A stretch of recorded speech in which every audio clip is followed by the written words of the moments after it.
les adjectifs. D'accord? Identifier un adjectif. Et là, vous allez vous dire, comme une table d'un guéridon, vous voyez ce que c'est un guéridon? C'est une table à 3 pieds. Hein. Si on coupe un pied, ça ne tient pas, c'est bancal. Et bien, dites-vous que toujours vos compétences, elles doivent tenir sur 3 pieds. Premier pied, c'est le pied des connaissances. On peut appeler aussi les savoirs. Alors là, vous allez vous dire, bah, quel est le savoir? À votre avis, dans cette compétence, où est le savoir?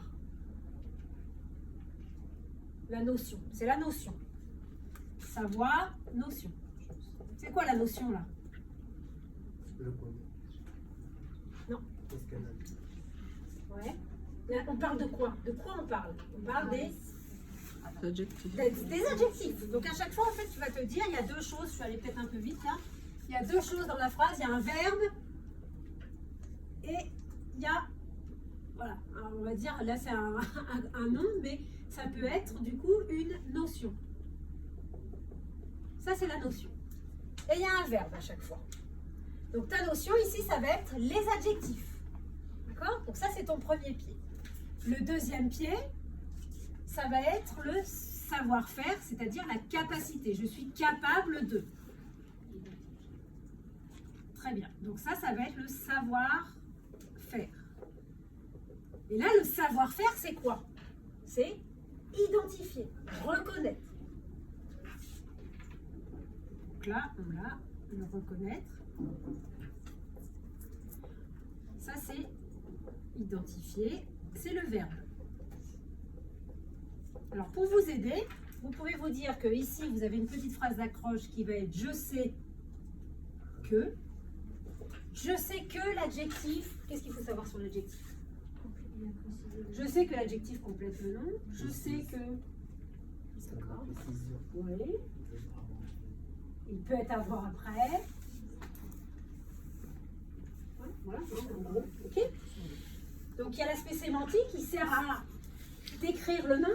Et il y a l'aspect structural, il peut être avant ou après. Ok, donc là on a des notions. Après je vais le reconnaître. Pour le reconnaître, vous allez vouloir que vos élèves vous montrent qu'ils sont capables de reconnaître. Donc vous allez choisir un exercice. Et cet exercice, vous allez le choisir comment? Là, si je vous dis, vous devez faire en sorte que vos élèves reconnaissent des adjectifs. Qu'est-ce que vous allez aller chercher? Un manuel, internet, peu importe, mais qu'est-ce que vous allez chercher? Vous avez envie de leur faire quoi?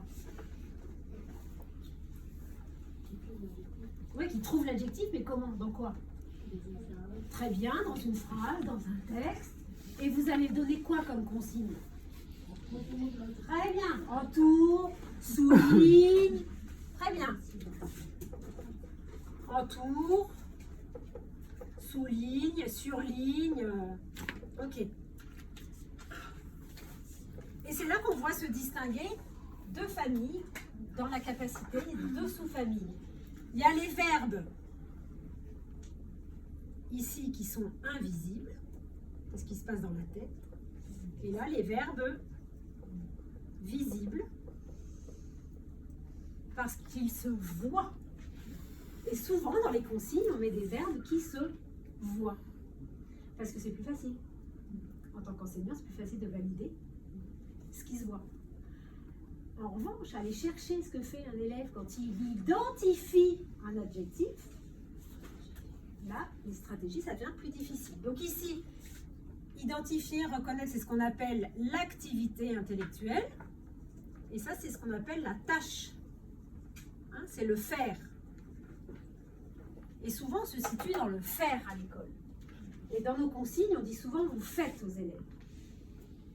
Et les élèves vont essayer de chercher ce qu'il faut faire. Qu'est-ce qu'il faut faire?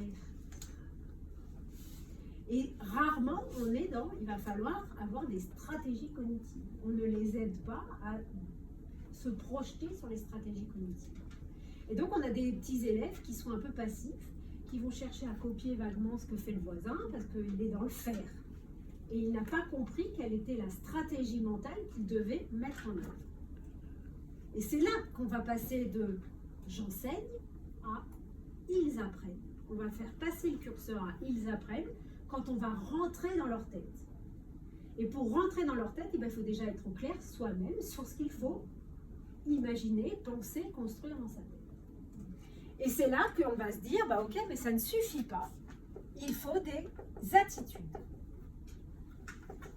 Des attitudes cognitives. Et les attitudes cognitives, c'est quoi?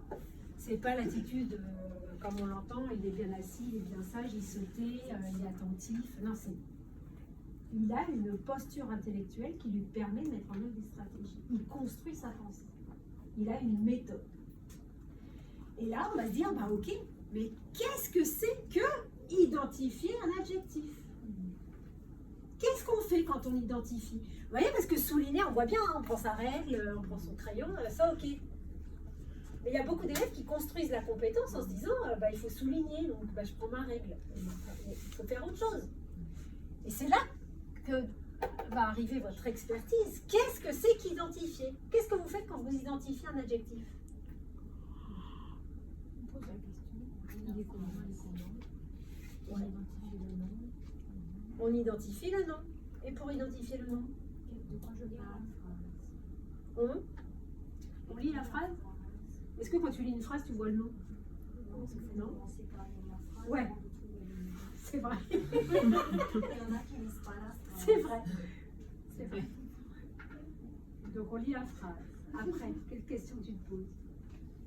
Ouais, de quoi on parle? Et comment est cette chose? Et est-ce qu'il y a un mot qui nous décrit cette chose, qui nous dit comment est cette chose? Est-ce que je peux voir dans ma tête comment est cette chose? Si je peux la nommer. On peut aussi chercher le déterminant. Mais il y a plein de techniques. Mais il faut le dire aux élèves. Si on ne le dit pas, ils pensent que savoir, c'est deviner. Donc, vous-même, il faut faire le travail avant de se dire quelles sont les stratégies. Et donc là, vous en avez donné plusieurs, des stratégies. Et ces stratégies, elles s'appuient sur ce qu'on appelle des fonctions exécutives. Et ces fonctions exécutives, c'est rien d'autre que l'attitude, c'est mobiliser une fonction exécutive. Donc, c'est mobiliser ces fonctions exécutives. Mobiliser une fonction exécutive, ici on en a dit plusieurs là. Alors de quoi on a parlé? On a dit qu'il fallait savoir ce que c'était qu'un adjectif. Donc il faut avoir déjà des connaissances dans sa mémoire. Ce qu'on appelle la mémoire à long terme. Donc j'ai déjà des connaissances. Ce qu'on peut appeler aussi des prérequis.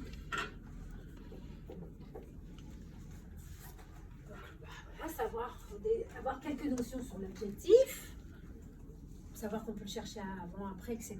Mais ça, c'est pas encore forcément la connaissance la plus importante qu'il faut avoir. Il faut avoir donc des connaissances en mémoire à long terme sur ce que c'est qu'un nom, ce que c'est qu'un déterminant, l'aspect sémantique, ça me décrit, etc. Ensuite, dans sa mémoire, ce qu'on appelle de travail. Dans sa mémoire de travail, c'est comment je vais manipuler l'information. Donc là, on a vu qu'on manipulait l'information en lisant d'abord le texte. Et alors, en lisant cette phrase, qu'est-ce qu'il faut faire? Qu'est-ce que tu fais? Tu as lu la phrase? Ouais, tu peux l'imaginer. Très bien. Donc, dans la mémoire de travail, on va imaginer. Et où est-ce qu'on imagine? On imagine dans son cortex préfrontal. On voit une image mentale. On a ce qu'on appelle une image mentale. Donc, imaginer, c'est mobiliser une image mentale. Donc, pour que l'élève fasse ça, les élèves les plus doués font ça tout seuls. Les élèves les plus en difficulté ne savent pas le faire. Donc, c'est à vous d'aider. En disant, est-ce qu'on va faire un exemple ensemble? Pour trouver l'adjectif, on va d'abord lire la phrase. Je cache la phrase, je l'efface. Est-ce que vous voyez de quoi on parle? Est-ce que tout le monde imagine l'enfant pousse une brouette dans son jardin? Est-ce que vous voyez tous l'enfant qui pousse une brouette dans son jardin? On s'en moque de comment le jardin, vous prenez le jardin que vous voulez, etc. Mais la brouette. Et puis progressivement, l'enfant pousse une brouette jaune dans son jardin. Tout ça, on le fait les yeux fermés. Là, ça prend du sens. On met en mémoire de travail. Du coup, après, ils sauront faire cet exercice-là seuls. Tu vois, c'est... Une fois qu'on a fait ça, très bien, c'est la mémoire de travail. Ensuite, il faut faire quoi d'autre? Une brouette jaune. Et c'est là que tu vas mettre en mémoire de travail peut-être les trucs et astuces. Les trucs et astuces, tu as dit les béquilles de méthodologie, c'est comment est cette brouette? Cette brouette, elle est jaune. Ok, là, d'accord, on a plusieurs choses en mémoire. Donc, on va imaginer et puis on va aussi s'appuyer sur des critères de reconnaissance. Alors, ces critères de reconnaissance, qu'on appelle un peu les clés méthodologiques, hein, c'est ces petites questions un peu rhétoriques qu'on se pose en grammaire. Qui, quoi, où, comment. Donc, tout ça, ça apporte quelque chose en mémoire de travail en plus. Il faut mobiliser quelque chose. Et là, la mémoire de travail, elle est hyper fragile. La mémoire de travail, on dit souvent, j'ai sous cette information que je peux retenir, c'est complètement faux. La majorité de la population, c'est 4 ou 5. Et quand on est en cycle 2, c'est 2 ou 3. Donc jamais beaucoup de notions à avoir en même temps. Donc on fait en sorte que la phrase ne comporte pas de choses trop compliquées. Parce que sinon, ça fait mobiliser une notion supplémentaire. Donc la mémoire de travail. Ensuite, on a dit, tout à l'heure tu disais ça peut être avant ou après. Je pousse la petite brouette jaune. Les élèves soulignent que jaune. Ils se sont appuyés sur une habitude de pensée. Parce qu'on a souvent construit la notion d'adjectif avec un adjectif après. Et souvent, quand on regarde les notions, les phrases, les traces écrites, l'adjectif, il est après le nom. Alors que si on le voit avant le nom, aussi, on va faire attention à mettre en place ce qu'on appelle l'inhibition. L'inhibition, c'est bloquer un automatisme de pensée. Majoritairement, dans la langue française, l'adjectif est après le nom. Le cerveau a emmagasiné cette connaissance de façon inconsciente, implicite. C'est-à-dire que les élèves vont fondamentalement chercher l'adjectif après le nom. Il va falloir bloquer, stopper cette habitude, c'est ce qu'on appelle l'inhibition. Donc, inhiber, c'est se dire, je stoppe, je cherche le piège, s'il y en a un. Il faut les prévenir quand il y a un piège. Oui, on les prévient, attention, souvenez-vous, votre cerveau peut se tromper quand on cherche les adjectifs. Est-ce que votre cerveau va chercher toujours après? Oui, parce que donc il faut faire attention, on cherche avant et après. On leur dit, on leur redit. Parce que l'inhibition, c'est quelque chose sur lequel on peut apprendre à lutter. Mais pour apprendre à lutter sur nos automatismes de pensée, il faut se tromper. C'est important de se tromper. Si je vous dis « je les mange » et que je mets un S à mange, vous êtes appuyé sur quoi? Vous avez sur les. Et ça, on le dit aux élèves après les, au cycle 2, on le dit souvent. Et puis après, quand la dictée se complexifie au cycle 3, il faut beaucoup inhiber. Et regardez l'inhibition, même dans les mails aujourd'hui. Je vais vous donner la réponse demain. Donnez aux aides. Mais on le voit plein de fois. C'est pas qu'on ne connaît pas, c'est qu'on voit encore des enseignants écrire comme ça. C'est bien là. Le problème de la connaissance n'est pas là. C'est l'inhibition. Parce que le cerveau est un flemmard. Le cerveau adore aller vers l'essentiel, ce qui est facile à faire. Il va toujours prendre des choix, des décisions en fonction de la régularité de ce que vous avez rencontré dans votre vie. Et les élèves du cycle 2, ils automatisent beaucoup de notions.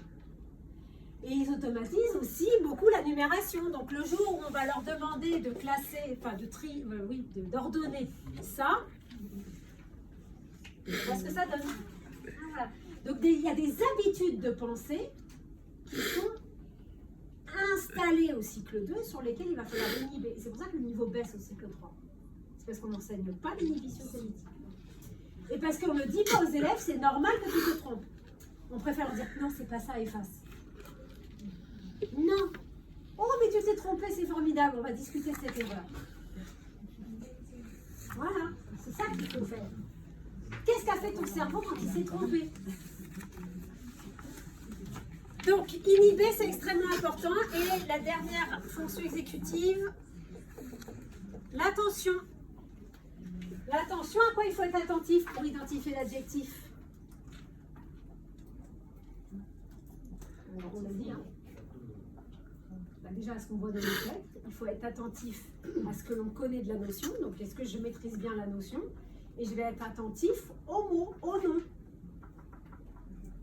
Donc, je vais chercher, il faut bien savoir ce que c'est un mot. Donc, pour identifier l'adjectif, la fonction exécutive, c'est d'être attentif aux mots. Et ça, qui le dit aux élèves? Ouais.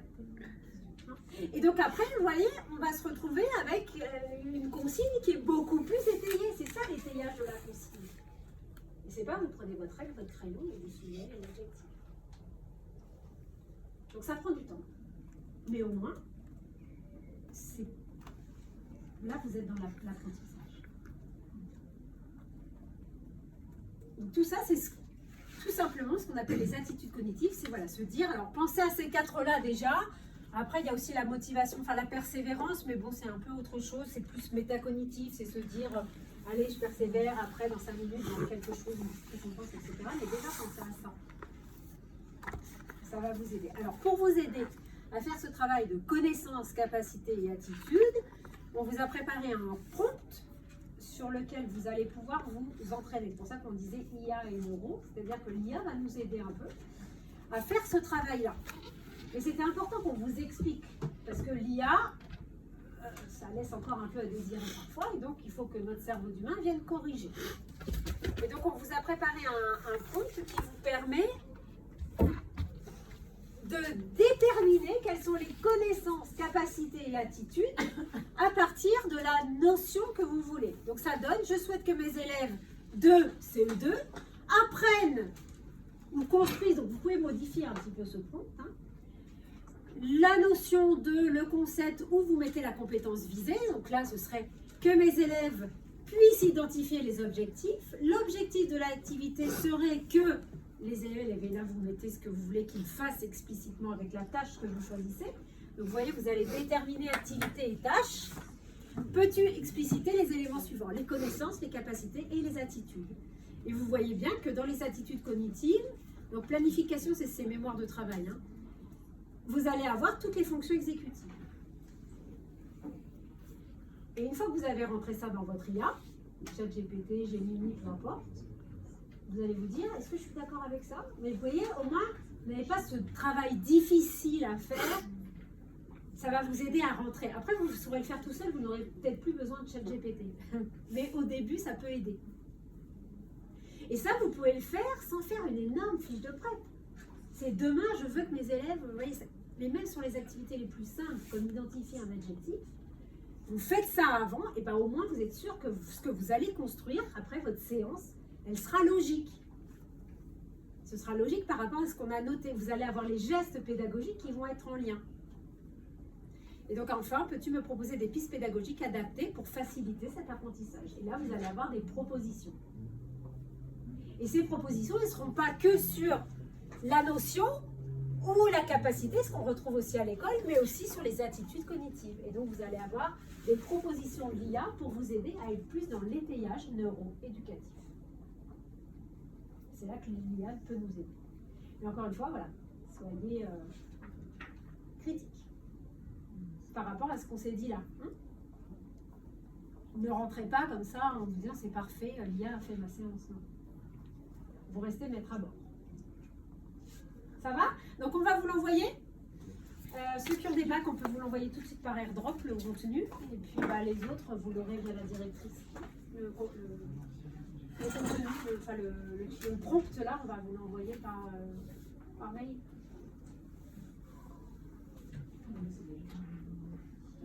Oui, alors pour ceux qui ont déjà le ChatGPT, c'est bien, vous mettez dedans.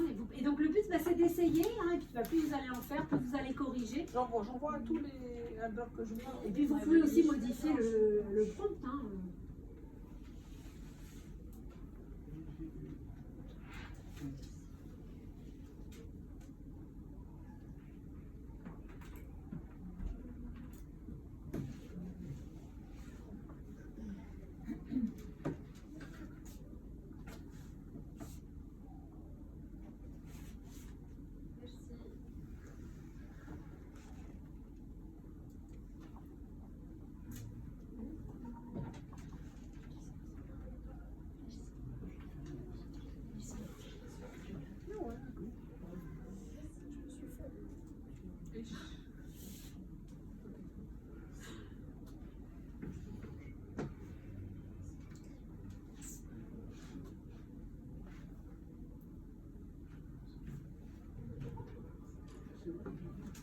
voiture.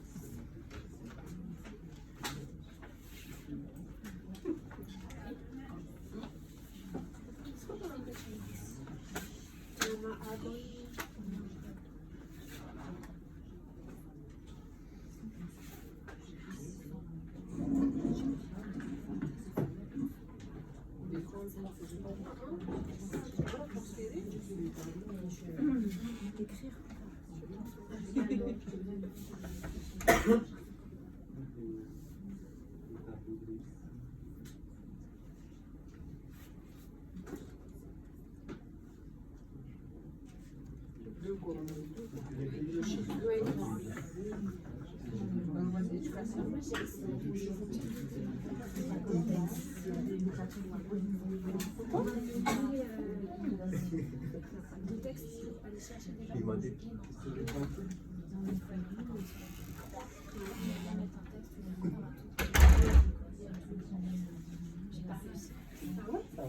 C'est ton front, c'est pas bon. C'est pas bon. Autant j'ai essayé de. Et tu sais que tu peux demander à ChatGPT de créer ton prompt. Ouais, mon mari m'a dit ça. Oui. Et tu dis, je veux un prompt qui, voilà. J'ai appris ça. J'étais avant-hier. Ouais, bah, c'est bien. Mais donc ça peut. Parce que du coup, moi, je me keen à chercher des histoires, des trucs de personnages, des dialogues, et tout, ça prend un temps. Ah oui. Et je me suis dit, tiens, je vais essayer ça, mais j'ai pas encore. Ah oui, C'est là, alors, et même si ce qu'il te propose,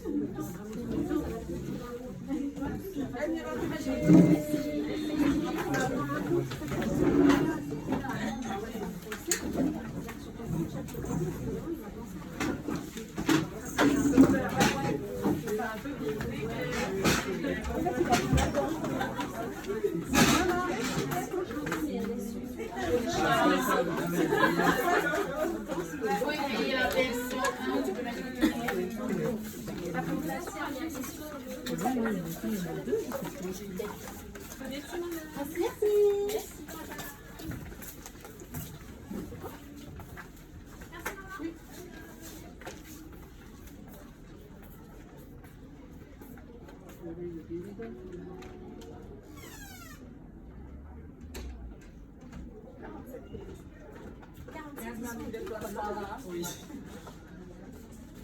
allez, troisième et dernière fois. Oh purée.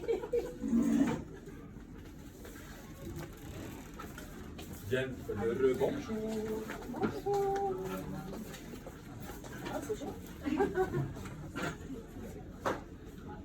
Ah, bon,